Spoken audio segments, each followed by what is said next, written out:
A very good evening to all the 11th standard students. This is Max class and we are in chapter 8. The name of the topic is vector algebra. And we started the chapter by giving the definition of vector, and we have discussed some properties of vectors. Position vector definition is discussed, and after that we did problems based on section formula, which I told it's very important result. Using section formula only we did all the problems that we have done before. Section formula, using section formula we got position vector of midpoint also. So we are going to continue with our problems based on the section formula and other properties. Problem number 7. Prove that the line segment joining the midpoints of two sides of a triangle is parallel to the third side, whose length is half of the length of the third side. I repeat, prove that the line segment joining the midpoints of two sides of a triangle. So first we will see one triangle. Now this is the triangle drawn. ABC is the triangle. The line segment joining the midpoints of two sides. So D is one midpoint, E is the other midpoint. So this is the line segment. DE is the line segment joining the two midpoints of two sides. What we need to prove is that side is parallel to the third side. Third side is BC. We have to prove that DE is parallel to BC, whose length is half of the length of the third side. Suppose if the third side length BC is 10 centimeter, this DE is 5 centimeter. That is, this length will be half of this length. That is what we have to prove secondary. For primary we have to prove that DE is parallel to BC. Second one, by lengthwise DE will be half of BC. These two are the results that we need to prove. ABC is a triangle. D is the midpoint of AB. E is the midpoint of AC. We have to prove DE is parallel to BC and the length of DE is half of length of BC. So entering into the proof, let O be the origin. Usually we will start the sum like this. O is the point of reference. Therefore automatically OA vector becomes a small a vector. OB vector is nothing but small b vector. OC vector is given by small c vector.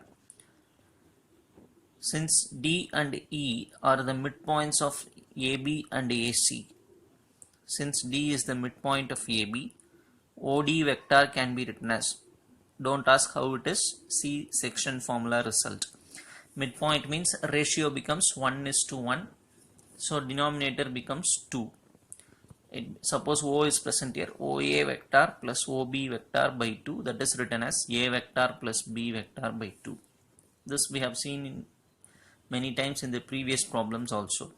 Since D is the midpoint, OD vector can be written as OA vector plus OB vector by 2.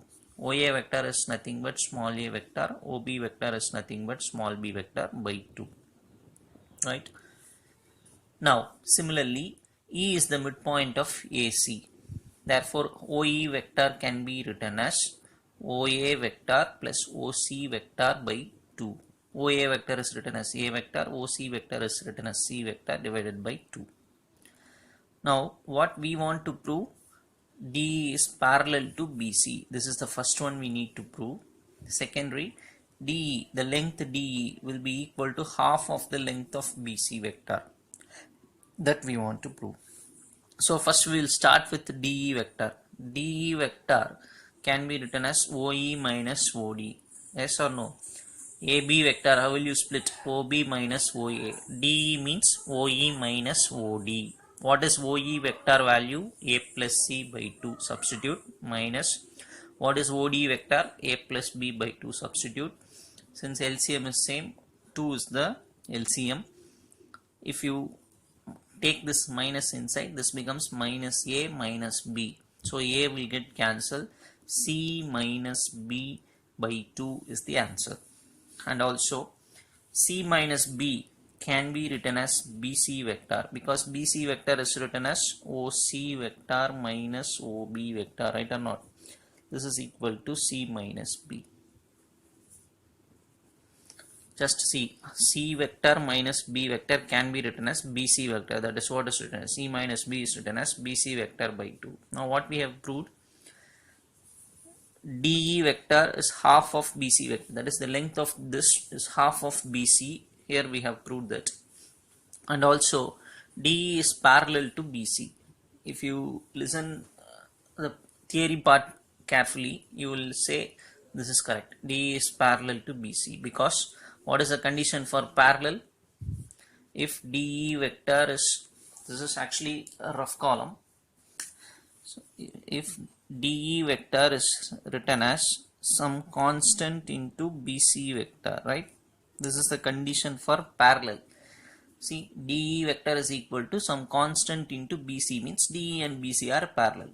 Here DE is equal to, that constant is 1 by 2. 1 by 2 BC. So lambda is nothing but 1 by 2 here. Therefore DE is parallel to BC. Also lengthwise DE is half of BC. This length is half of this length BC.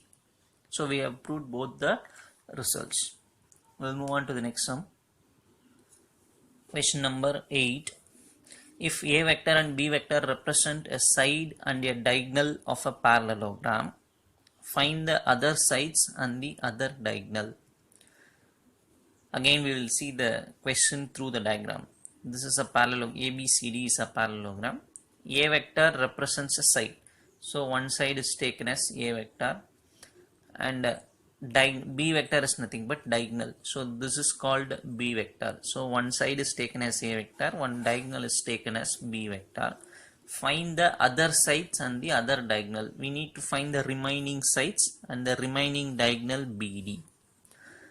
So from the diagram, this AB vector is written as, we have taken that as A vector, and diagonal AC vector is taken as B vector. So by triangle law of addition, in triangle ABC, ABC, so from this triangle, what is triangle law of addition of vectors? In this triangle, AB vector, same direction, BC vector. So AB vector plus BC vector will be equal to AC vector, right? If two sides are taken in same direction, the third side will, the resultant will be the third side, which is in the opposite direction. So it will be equal to AC, not CA. CA means same direction will come. So AB plus BC means opposite side AC. So this is called a triangle law in this triangle, in which AB vector, we know it is A vector, this is BC vector, AC vector, the value is B vector. So from that we can get BC vector. From this vector we can easily find out BC vector is equal to B minus A. So we found out this side. If this side is B minus A, AD is also equal to B, because opposite sides. This is B minus A means this is also B minus A. So I have written AD vector is also equal to B minus A, because they are opposite sides. So we found out this side, this side. If this is A vector, definitely BC vector is also A vector, right? So we found out all the sides now. Only one thing, we need to find the diagonal BD. So for that we are taking in triangle ABD. ABD means, just assume this is A, this is B. If you connect this D, that diagram is shown here, ABD. So that diagram is taken out and drawn here. So this is A vector. We want to find what is BD vector. So from this triangle, what is triangle law? AB vector plus BD vector, AB plus BD, same direction, AB plus BD is equal to opposite side, AD, right? This is triangle law in this triangle. Substitute the values. AB means A vector plus BD equal to AD vector, we got the value before itself, B minus A, that is replaced here. Are you able to understand? Now from this we can easily find what is BD vector. BD vector is equal to plus A comes this side minus A. So B vector combining these two minus 2A, B minus 2A vector. So now we know all sides. This is A vector, this is B minus A, this is also A, this is B minus A, this is B vector, and the diagonal BD is B vector minus 2A vector. So we found out all the remaining sides and the remaining diagonals. What is the main concept used? Triangle law of addition. Next sum. Problem number 9. Prove that the line segments joining the midpoints of the adjacent sides of a quadrilateral form a parallelogram. I'll read the question again. Prove that the line segments joining the midpoints of the adjacent sides of a quadrilateral form a parallelogram. We will again explain this through the diagram. ABCD is a quadrilateral. ABCD is a quadrilateral. We are taking midpoints of all the sides. Starting from here, P is the midpoint, Q is the midpoint of this side, R is the midpoint of this side, S is the midpoint of this side. So the line segment joining the midpoints of adjacent sides means next side. So joining all the midpoints, one quadrilateral is formed. That is nothing but a parallelogram. We need to prove that PQRS is a parallelogram. ABCD is a quadrilateral. PQRS are nothing but midpoints of all the sides. When we join all the midpoints, we will get a diagram. We have to prove that that diagram is a parallelogram. So as usual, let O be the point of reference, or otherwise called as origin. Therefore, automatically OA vector becomes small a vector, OB vector becomes small b, OC small c, OD vector means small d vector. This is usually we will write. Now here it is given PQRS are what? Midpoints. So P is the midpoint of which side? AB, right? The point P is the midpoint of AB. So immediately you have to say hereafter, what is OP vector? OA vector plus OB vector by 2. Yes or no? OP vector, that is, since P is the midpoint, the position vector of P, that is OP, is written as OA plus OA vector plus OB vector by 2. That is written as A vector plus B vector by 2. Similarly, Q is the midpoint of BC. So OQ vector is written as OB plus OC by 2. That is written as B plus C by 2. Similarly, R is the midpoint of DC. So C plus D by 2. S is the midpoint of AD. So A plus D by 2. So using midpoint concepts, we have written all the position vectors OP, OQ, OR, OS. What our aim is? Our aim is to prove PQRS is a parallelogram. So to prove PQRS is a parallelogram, so we are calculating the sides now. PQ vector first we are calculating. PQ how to split? OQ minus OP. OQ vector we know, take that and write here, minus OP vector answer is here. So write that. LCM is same. Here B will get cancelled, right? So C minus A by 2 is the answer for PQ. So now what I am doing, I am just calculating the opposite side, SR. How to write SR? OR minus OS. OR and OS are here. So take and substitute. Here D vector will get cancelled. So C minus A by 2. If you see, opposite sides answers are equal. So PQ vector is equal to SR vector. Now we are going to take other two sides. PS, QR. Calculating PS, OS minus OP. Simplifying, we are here A will get cancelled. D minus B by 2. If we calculate QR, first we have calculated PS, now we are calculating QR. Splitted as OR minus OQ. OR value is here, OQ value is here, taking and substituting here. Here C vector will get cancelled. D minus B by 2. Again, opposite sides are equal. This is what we want actually, to say it is a parallelogram. Now see, since these two opposite sides and these two opposite sides are equal as well as parallel, because one is equal to some constant into other. The constant here is 1. This is also constant is 1. So since the opposite sides are parallel and equal, it form a parallelogram. Therefore, PQRS is a parallelogram. We proved the result. Question number 10. If PO vector plus OQ vector is equal to QO vector plus OR vector, if this condition is true, prove that the points P, Q, R are collinear. So this is the condition given. We have to prove these 3 points are collinear. What is the meaning of collinear? 3 or more points lying on a same line. They are called collinear points. So how do we are going to prove that these 3 points are collinear means? First we will take this condition. I have written the condition, and this condition is drawn as a diagram. PO, OQ.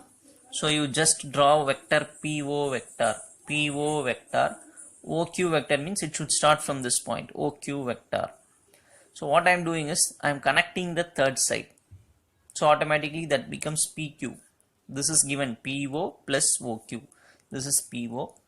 This is OQ. So PO plus OQ, same direction. So using triangle law, this PQ is the resultant and it will be in the opposite direction. So PO plus OQ can be written as what? PQ.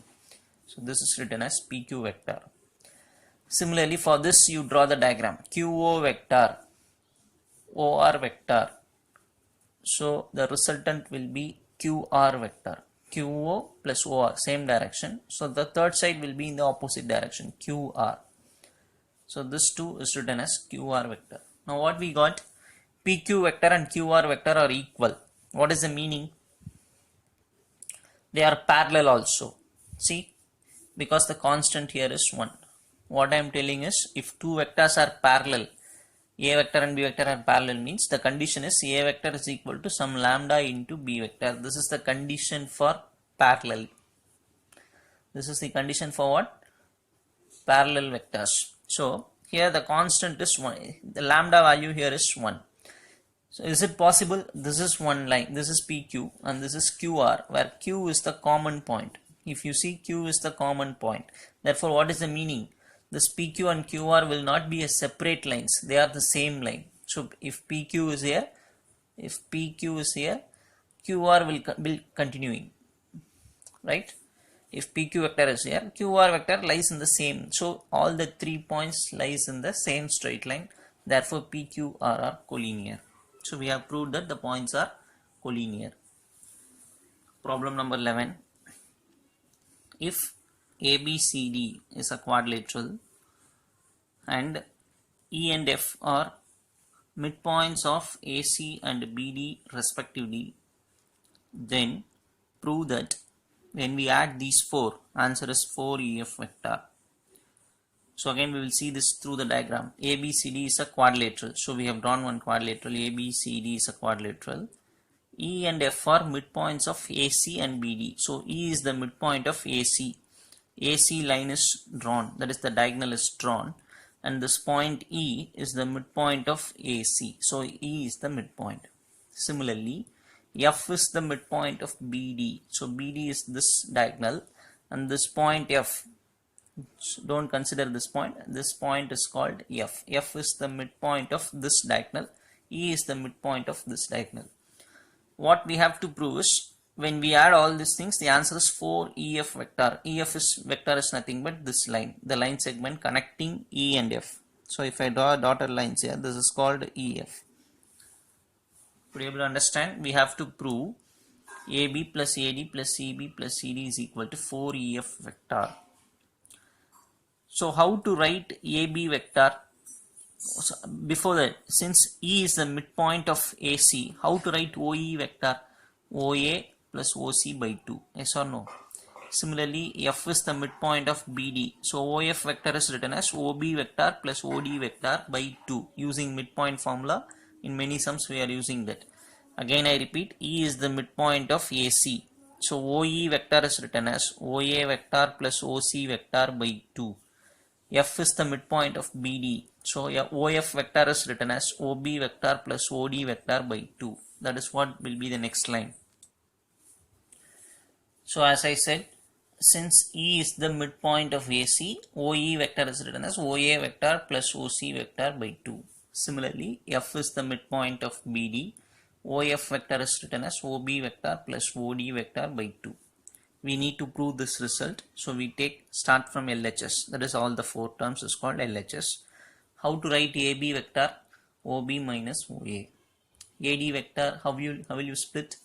OD minus OA. CB can be splitted as OB minus OC. CD vector can be written as OD minus OC. So all the 4 vectors we are splitting like this.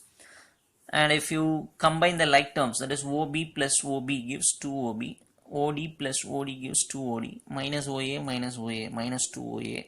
And then similarly 2 times minus OC minus 2OC vector. From these two take 2 common. From these two take minus 2 as common.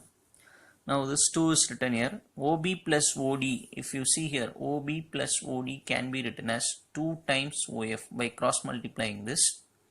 OB plus OD can be written as 2 times OF. So this is written as 2 times OF, and minus 2 is written. OA plus OC, again using the previous result that we are having. OA plus OC means 2 times OE vector, right? 2 times OE vector. So that I am substituting here. This is written as 2 OE. These two we are writing or substituting the values using the first equation and second equation. This is first equation, this is second equation. Using that result we are writing this. So when we multiply, this becomes 4, this also becomes 4. So you will get this step. Taking 4 as common, OF minus OE. OF minus OE means that can be written as what? 4 is written as it is. OF minus OE can be written as what? EF vector, because we know EF vector when you split, it will be splitted as OF vector minus OE vector. So OF minus OE means I can write that as EF vector. So 4 EF vector, which is called RHS. So we have proved the result. We started at LHS and we arrived at RHS.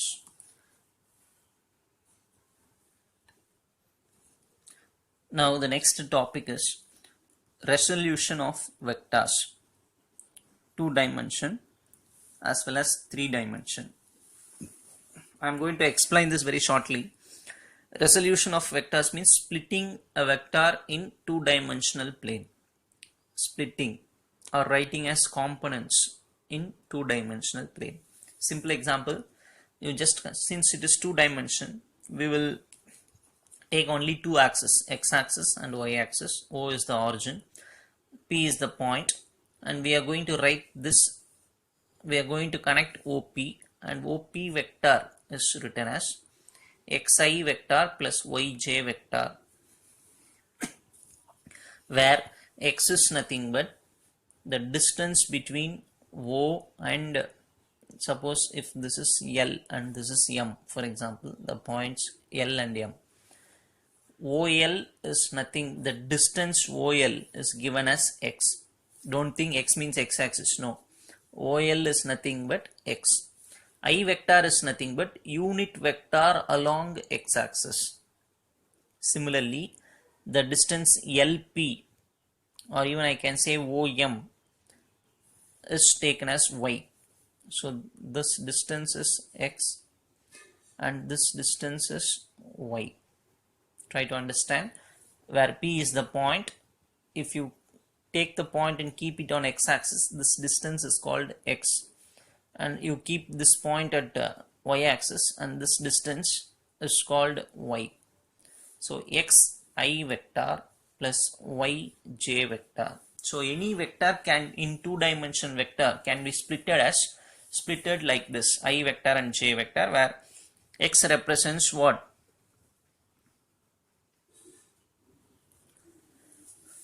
Where this x represents the distance between origin and this point. Y represents the distance between origin and the point P when it is kept on y-axis. So any vector can be written like this. This is length, this is unit vector. Length, unit vector. Unit vector along x-axis, unit vector along y-axis is taken as j vector. So this is resolution of vector in 2-dimensional plane. That is, OP vector can be written like this. And modulus of OP vector is calculated using this formula, square root of x square plus y square, which is nothing but length of this vector. To calculate the length of this vector, this formula is used. This is using Pythagoras theorem. Root of x square plus y square will be the length of OP. The length of OP vector modulus means length of OP. That is taken as root of x square plus y square using Pythagoras theorem. So hereafter we should know this is the way of resolution of vector in two-dimensional, and modulus is calculated using this formula. Similarly, in three-dimensional we can say the same concept in three-dimensional diagram also. Now we will be having x-axis, y-axis as well as z-axis. So this point P will be in space. Since we are dealing this in three-dimensional, this OP vector now can be written as splitted as three resolutions, the three parts, three components. Xi vector, x is nothing but distance, as we calculated here. Same thing, when we take this point and keep it on x-axis, that distance is called x, so xi. Similarly, if I keep this point on y-axis, the distance is y, so yj vector. Similarly, if I keep this point on z-axis, thus this distance is called zk vector. So this is how we will write in three-dimensional. Then also the modulus will be calculated using this formula, root of x square plus y square plus z square. So squaring all the I coefficient, j coefficient, k coefficient and putting square root, we will get the modulus. And the other important concept that we will see is direction ratios and direction cosines. We will see this by an example. Now we will take one vector, a vector. A vector is equal to, for example, this is a vector. This is three-dimensional or two-dimensional? Definitely three-dimensional, because I, j, k is coming, so three-dimensional vector. How to calculate its modulus? Just now we have seen modulus of a vector is equal to square root of I coefficient 2 square plus j coefficient minus 3 whole square plus k coefficient 4 whole square, right? So when you simplify this, 4 plus 9 plus 16, so root 29 is nothing but modulus of this vector. Now we are getting into the concept called direction ratios and direction cosines. Suppose I want to find the direction ratios of this vector. The answer is, the direction ratios of a vector are, it is nothing but just take the coefficient of ijk and write 2 minus 3 4. This value is called direction ratios of a vector. So if a vector is given, simply by taking the coefficients of ijk, we can easily say direction ratios. Now how to find direction cosines? Direction cosines of this vector is calculated as, for direction cosines we need modulus. For direction cosines we need modulus. That's why we found out modulus. Root 29 is the modulus. So now the direction cosines are, take the first direction ratio 2 divided by root 29. Second one, minus 3 by root 29. 4 by root 29. So this is called direction cosines. So what is the difference between how to find direction ratio and direction cosines? Direction ratio means just take the coefficient and write, that's all. Direction cosine means find the modulus, divide each and every direction ratio by that modulus. That is called direction cosines. So you should understand how to find it. We'll go for the next concept. The next heading is unit vector. Let a vector be a vector, then the unit vector of a vector is denoted as a cap. How to read this? A cap. And it is given by a cap is equal to a vector by modulus a vector. So what is the formula for finding unit vector? Vector by its modulus. A vector by modulus of a vector is called unit vector, called a cap. So a cap formula is a vector by modulus a vector. Unit vector meaning is, if the length of the vector is 1, then it is called unit vector, and the formula for unit vector is a cap is equal to a vector by modulus of a vector. Note, the direction cosines are also denoted as, we know how to find direction cosines, but the direction cosines can be given the symbols as cos alpha, cos beta, cos gamma. If I say cos alpha, cos beta, cos gamma, they are called direction cosines, another representation. And also the direction signs means sin alpha, sin beta, sin gamma. Direction cosines means cos alpha, cos beta, cos gamma. Direction signs means sin alpha, sin beta, sin gamma. And these two are very important results. The direction cosines, when you square the direction cosines, or I can say sum of the squares of direction cosines. So I am squaring and adding all the three. So sum of the squares of the direction cosines is unity. Unity means 1. Answer is 1. Sum of the squares of direction cosines is 1. Sum of the squares of the direction sines is 2. So we should know these two results. Now we will move on and see one more simple problem. Verify whether these three numbers will form direction cosines of some vector or not. Suppose if this question is asked in the exam, three numbers are given, whether it forms a direction cosine or not, we should use this result. Suppose if these three are direction cosines, then definitely it will satisfy this condition. So our aim is to check whether it satisfies that condition or not. So I am writing cos square alpha plus cos square beta plus cos square gamma is equal to, just square this. First you take this as cos alpha, cos beta, cos gamma. So squaring this, you will get 1 by 2, right? Squaring this 1 by 4, squaring this 1 by 4. LCM is 4, so definitely 2 will come here. 2 plus 1 plus 1, 4 by 4, answer is 1. Since when we square and add the direction cosines and the answer is 1, therefore definitely these three numbers will form a direction cosines. Therefore answer is yes, the given numbers will form direction cosines. Hope you would have understood. The theory parts, listen carefully once again, go through the video 1 or 2 times, understand, read the results so that the coming problems will be easier for us. Thank you children.